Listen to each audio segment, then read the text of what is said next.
সারিয়া ideal দাখিল মাদ্রাসার অষ্টমতম বার্ষিক ওয়াজ ও দোয়ার মাহফিলে আসার এবং বসার সুযোগ করে দিয়েছেন। রব্বুল আলামিনের দরবারে শুকরিয়া আদায় করে খুশি খুশি মনে সকলে বলি আলহামদুলিল্লাহ।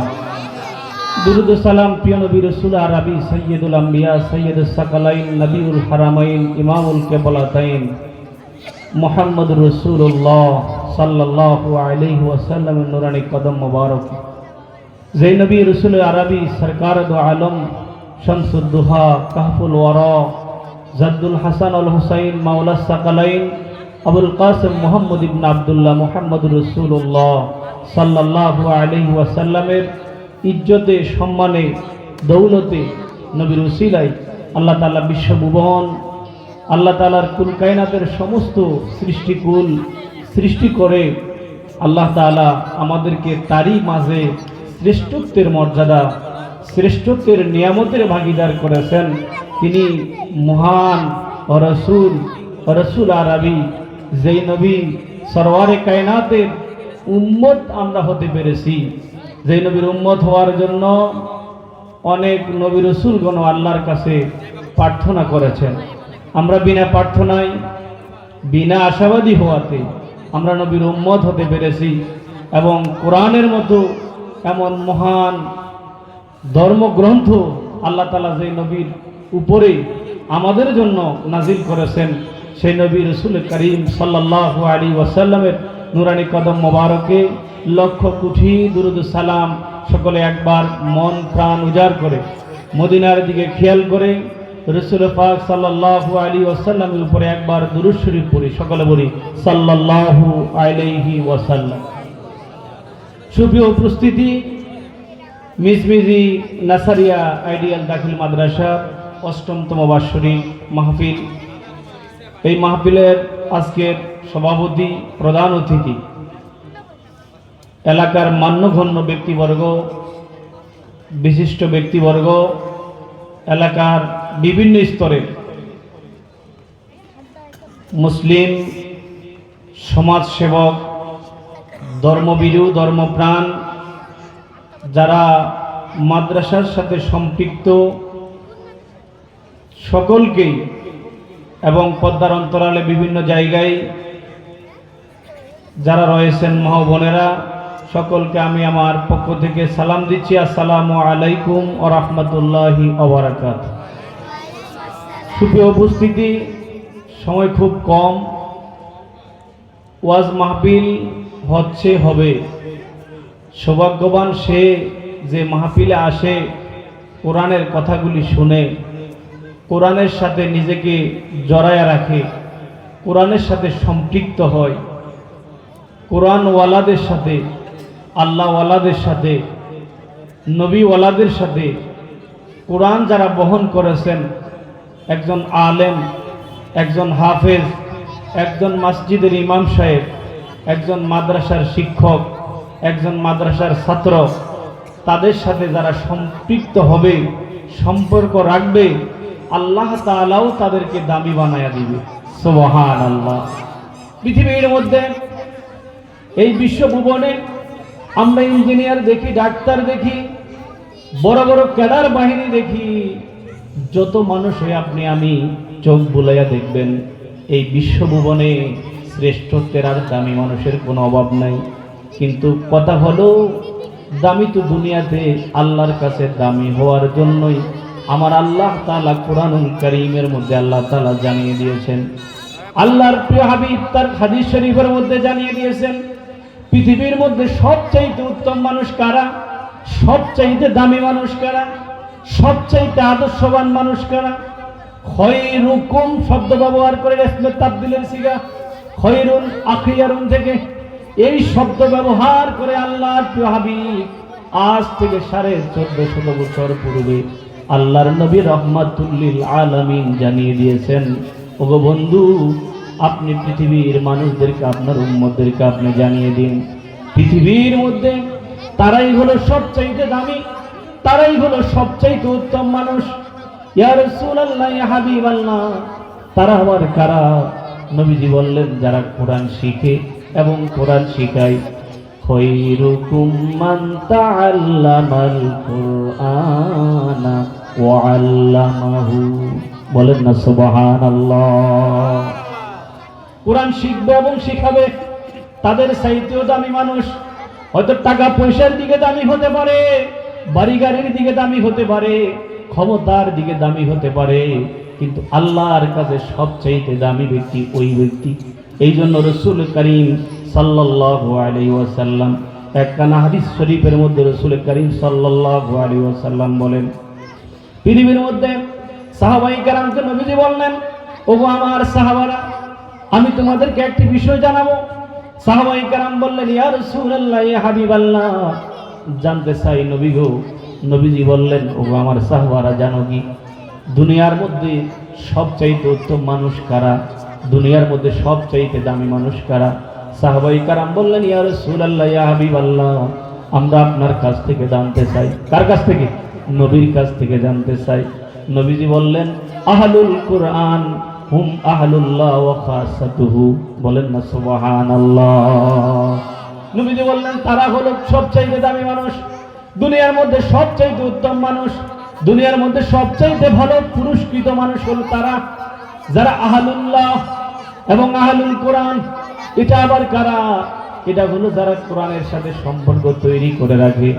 কোরআনের সাথে যাদের যত বেশি সম্পৃক্ততা হবে, কোরআনের সাথে যার যত বেশি গভীরতা থাকবে, আল্লাহর কাছে ওই ব্যক্তির দামও তত বেশি বেড়ে যাবে। সুবহানাল্লাহ। জোরে বলুন আল্লাহু আকবার। এই জন্য প্রিয় হাবিব, প্রিয় বন্ধুরা, আজকে আমরা মুসলমান দাবিদার। দেখুন সমাজে এমন কিছু মানুষ আছে যারা মাদ্রাসাকে ঘৃণা করে, আছে না নাই? জোরে বলুন। এই শ্রেণীর পাশে, এই শ্রেণীর বেঈমান, এই শ্রেণীর মুনাফিক মানুষ আছে না নাই? আছে। দেখুন কিছু মানুষ আছে, আপনি আপনার ক্ষমতা, আপনি আপনার সব কিছু আপনি করেন, অসুবিধা নাই, কিন্তু কোরআনের সাথে কখনো ঘৃণা করা যাবে না। কোরআন যেখানে চর্চা হয় সেটার নাম হলো মাদ্রাসা। সেটার নাম কি? জোরে বলুন, নাম কি? মাদ্রাসা। এই জন্য রাসূল করিম সাল্লাল্লাহু আলাইহি ওয়াসাল্লাম বলেন, মসজিদ যেমন আল্লাহর ঘর বাইতুল্লাহ, মাদ্রাসা হলো নবীর ঘর। মাদ্রাসা কার ঘর? নবীর ঘর। নবীকে কষ্ট দেওয়া যায়? বলেন না কেন যায়? তাহলে মাদ্রাসা ঘরে ঘরে হোক, যত বেশি হোক, যারা ঘৃণা করবে, যারা বলে বেড়াবে মাদ্রাসা বেশি, তার মানে বুঝতে হবে এদের অন্তরের মধ্যে মরীচিকা পড়ে গেছে। এরাই হলো এক ধরনের শয়তান, এক ধরনের শয়তান। এই জন্য বাবা, আপনি আপনার ক্ষমতা নিয়ে থাকেন, আপনি বাড়িওয়ালা বাড়ি নিয়ে থাকেন, আপনি গাড়িওয়ালা গাড়ি নিয়ে থাকেন, আপনি যে যে স্তরের মানুষ আপনি আপনার স্তর নিয়ে থাকেন, কখনো মাদ্রাসা নিয়ে, মসজিদ নিয়ে কখনো রাজনীতি করার চেষ্টা করা যাবে না। এগুলি উন্মুক্ত করে দেন। এগুলি হলো আল্লাহর দ্বীনের প্রতিষ্ঠান। এগুলির সাথে কখনো দলাদলি করে, হিংসা করে, নিন্দা করে আপনি ধ্বংস হয়ে যাবেন। দ্বীনের কোনো প্রতিষ্ঠান কখনো ধ্বংস হবে না। এই জন্য প্রিয় মুসলমান ভাইয়েরা, এই জন্য আল্লাহর কোরআনের সাথে যার যত বেশি সম্পর্ক হবে, আল্লাহ তাকে দুনিয়া ও আখিরাতে তত বেশি দামি বানিয়ে দিবে। ঠিক কিনা বলেন?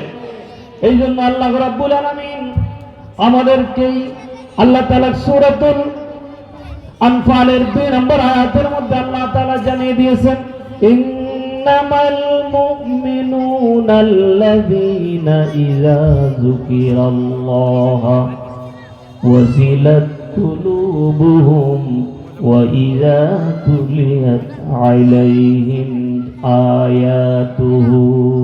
বলেন না সুবহানাল্লাহ। আল্লাহর কোরআনের তেলাওয়াত শুনলে, তেলাওয়াত এমন এক জিনিস, আজকে একজনকে বললাম, এক মূর্খ মানুষ, সে বলেছে, এসে বলে, হুজুর আমি তো কোরআনের কথা শুনতে ভালো লাগে না, কোরআনের তেলাওয়াত শুনতে ভালো লাগে না, কোরআনের তেলাওয়াত আমি করতে পারি না। বলেন ভাই, শুধু কোরআনের তেলাওয়াত যদি আপনি নাও জানেন, আপনি যদি কোরআন এমন এক বাণী, কোরআন এমন এক ক্ষমতার ঐশ্বরিক বাণী, কোরআন এমন এক ধর্মগ্রন্থ, যেই গ্রন্থ দুনিয়ার একটা কবিতা সাহিত্য, দুনিয়ার একটা আপনি নোবেল এটা আপনি একবার পড়বেন, দুইবার পড়বেন, তিনবার পড়বেন, পড়েন, বুঝে পড়েন আর না বুঝে পড়েন। বুঝে পড়লে ভালো, না বুঝে পড়লেও ভালো।